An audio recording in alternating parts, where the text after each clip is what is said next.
Stephen A. Smith is fired by ESPN after controversial remarks about Caitlin Clark. I know you might be shocked after seeing the title, but Stephen A.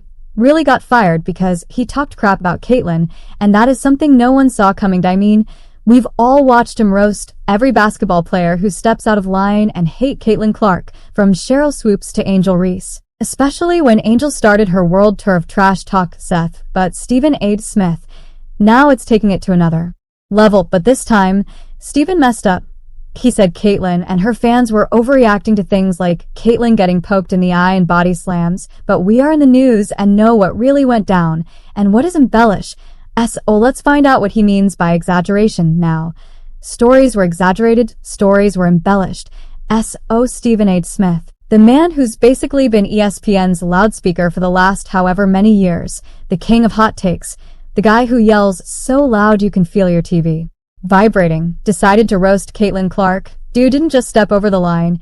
He sprinted across it, pole vaulted over it, and set the whole thing on fire. Yeah, my man was out here making up stories, completely twisting what actually went down on the court. People love a spicy take, sure, but nobody's here for made-up nonsense. Stephen A. himself admitted to it, and I know, right? He flat out confessed that he embellished some things. Embellished? That's a fancy way of saying he lied, but okay. People straight up made up stories about Caitlin's run-ins with other players, like Angel Reese and Jonai Carrington, and tried to pass it off as fact. Remember that time Jonai Carrington poked Caitlin Clark in the eye during a playoff game? Yeah, it wasn't subtle, looked about as intentional as a bad breakup text, but WNBA out here telling everyone it was just an accident. Really, we've got video evidence, man. Nobody was buying that, especially not Caitlin's fans. They saw the poke for what it was, a straight up dirty move meant to mess with Caitlin, but Stephen had tried to spin it like it was a total fluke. Come on. Stephen, we weren't born yesterday, and after she caught that finger dip in the eye or right around it from Cap, and then there was the infamous Angel Reese moment. You know, when Angel basically bulldozed Caitlin on the court, and Stephen A. tried to brush it off as normal.